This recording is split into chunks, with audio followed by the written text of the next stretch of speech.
खोर्धा जिला टांगी थाना जरीपड़ा जगन्नाथपुर ग्राम में एभली एक घटना घटी जहाँकि मनुष्य समाज को पूरा हतबाक कर गाँव में चली भौरी यात्रा संपूर्ण जरीपड़ा अंचल होता चलचंचल। एतिकी बेले पूर्व शत्रुता को केन्द्र कर जगन्नाथपुर ग्राम केतक युवक हिताहित ज्ञान भूली गाँव जागुड़ी मंदिर ठारे साधु बेहरा जहाँकर बयस 24 वर्ष आक्रमण करते 4 ରୁ 5 जन युवक क्रोधरे माड़ी बसी युवक कान को कामुड़ी देते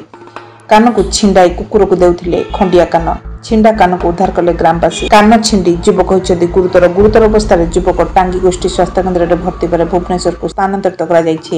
गुरुतर युवक नाम साधु बेहरा जहाँकर वर्ष 24 वर्ष घर जरीपड़ा जगन्नाथपुर ग्राम में युवक डाहाण कान संपूर्ण छिंडी जाइछि